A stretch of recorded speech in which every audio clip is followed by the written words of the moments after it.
આદરણીય બેન રેખાબેન મોદીના વિદાય સમારોહ પ્રસંગે મંચ પર વિરાજમાન ગામના પ્રથમ નાગરિક ઉત્સાહી સરપંચ માન્ય શ્રી પરેશભાઈ પટેલ, હાઈસ્કૂલના આચાર્યશ્રી, ભૂતપૂર્વ શિક્ષકશ્રીઓ, શ્રીમાન પ્રકાશભાઈ, મારા આદરણીય બેન રેખાબેન, શ્રીમાન ગોસ્વામીજી, સર્વે સ્ટાફ મિત્રો તથા વિદ્યાર્થી ભાઈઓ અને બહેન, સૌથી પહેલા મારે એક વાત કરવી છે, પછી હું કદાચ ભૂલી જાઉં.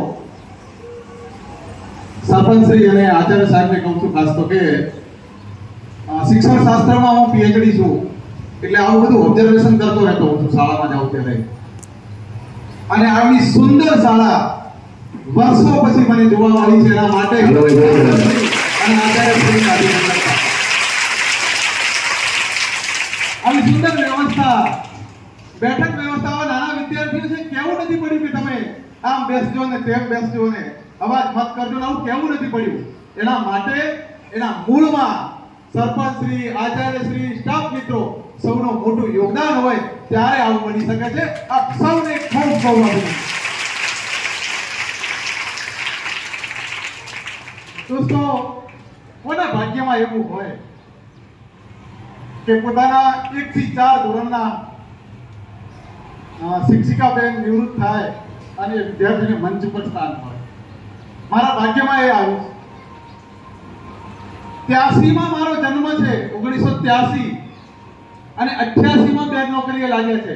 એટલે બેન નોકરીએ લાગ્યા ત્યારે હું 6 વર્ષનો હતો અને 4 વર્ષ રહ્યા છે મને લાગે ઠાવરમાં. મને એક્ઝેક્ટ ચાંપુ યાદ આવે છે. એટલે 4 વર્ષનો છોકરો, એટલે ચોથા ધોરણમાં બેન હું હોઉં ત્યારે બેનની બદલી થઈ જાય છે. પરંતુ જ્યારે શિક્ષક બન્યો અને પુસ્તક લખવા બેઠો ત્યારે પહેલું પ્રકરણ મેં લખ્યું એ બેન છે રેખાબેન મોદી. આ કેસરની શરૂઆત મારું પ્રથમ છે. એ પ્રથમ પુસ્તકમાં મેં પહેલું ચેપ્ટર લખ્યું છે મારા બાળપણના પ્રેરક રેખાબેન મોદી. મને આજે પણ એક જેવું યાદ આવે છે કે એ બાળગીત ગવડાવતા, એ શરૂઆતમાં હાજરી પૂરતા, લેસન તપાસતા, ક્યારેક કઈ મુશ્કેલી હોય તો પ્રશ્ન પૂછતા ત્યારે લાગણીથી સમજાવતા. એક વાત મારે તમને દોસ્તો કહેવી છે, કદાચ આજે તમને સમજાય કે ના સમજાય છે, નાના છો ત્યારે, પણ શિક્ષકો આપણને જે જે વસ્તુ કહેતા હોય છે એ નાના હોઈએ ત્યારે ઘણી વખત નથી સમજાતી, પણ મોટા થયા પછી એમની પ્રેરણા આપણા જીવનમાં ખૂબ મોટી ઉપયોગી થતી હોય છે. એનો દાખલો હું 1 થી 4 ધોરણમાં તમને એમ થાય કે છોકરો શું શીખ્યો હોય, એને શું ખબર પડતી હોય, પણ એમણે જે મારા બાળપણમાં શરૂઆતના 4 વર્ષોમાં જે લાગણીઓ મારામાં રેડી, જે પ્રેરણા મને આપી, મને ખબર એ વખતે કેટલી ખબર પડતી હતી મને એક્ઝેક્ટ ખબર નથી.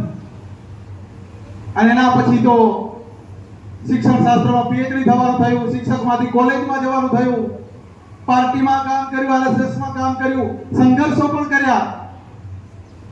પણ મને લાગે છે આ પ્રેરણા મને જીવનભર ઉપયોગી થવાની છે. એટલા માટે બેનને હું ખૂબ ખૂબ અભિનંદન પાઠવું છું.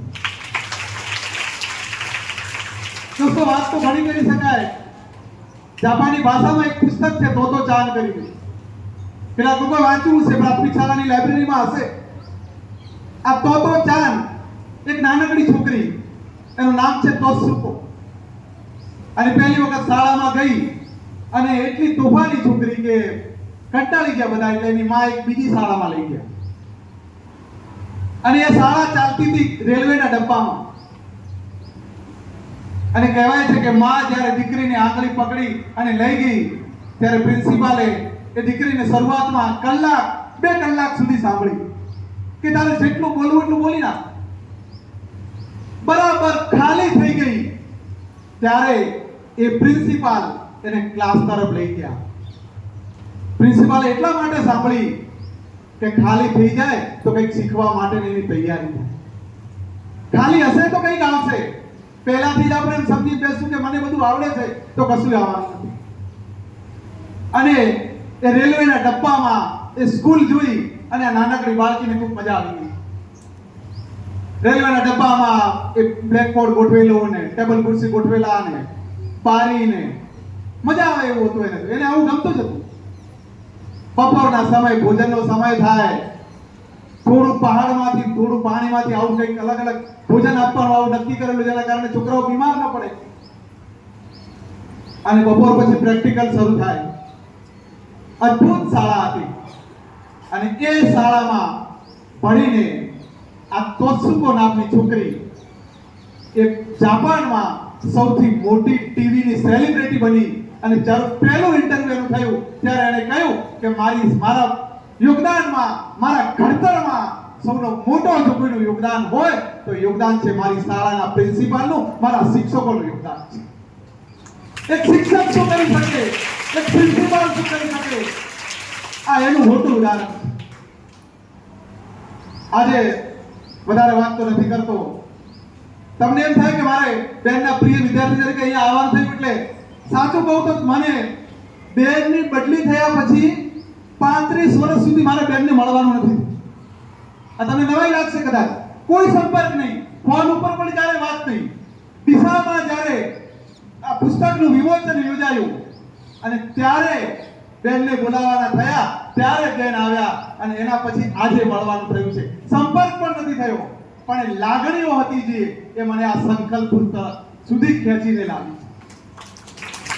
બસ મારે તમને એ કહેવું છે દોસ્તો કે આપ જે પણ આપણા શિક્ષકો છે એમનું માન જાળવજો, એમનું સન્માન કરજો. ઘણી વખત શિક્ષક પોતાનું બગાડીને પણ બીજાનું ભલું થાય એના માટે પ્રયત્ન કરતો હોય છે.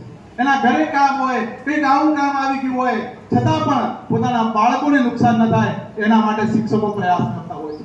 એટલે તમારા જેટલા પણ શિક્ષકો છે બધાને પગે લાગજો, બધાનું સન્માન કરજો. જ્યારે મળે ત્યારે જય ગુરુદેવ કરીને એમનું આદર ભાવ વ્યક્ત કરજો. આવી નાનકડી શિખામણ આપવા માટે હું તો આવ્યો છું. બસ બેનને ચરણોમાં વંદન કરું છું, એમને શુભેચ્છા પાઠવું છું કે એમનું જીવન ખૂબ જ નિરામય બને, એમનું જીવન નિવૃત્ત જીવન ખૂબ સુંદર બને. અને આવું કહું છું, જો શક્ય હોય તો નજીકમાં રહેતા હોય, આવું 2-3 સ્કૂલોમાં મેં જોયું છે કે શિક્ષકો સીએલ ઉપર હોય તો નિવૃત્ત શિક્ષકો આવીને ભણાવે. અહીંયા પણ કદાચ હશે કે કેમ, મને મેં જોયું છે આવું. શક્ય બને તો ક્યારેક આવતા રહેજો. શક્ય હોય તો આ તો મારા મનની લાગણી હું વ્યક્ત કરું છું. બની શકે તો મને એક વાતની ખુશી પણ એ થઈ છે સરપંચ સાહેબ કે આ મંચ ઉપર નિવૃત્ત શિક્ષકો પણ હાજર છે, એમનું પણ સન્માન કર્યું.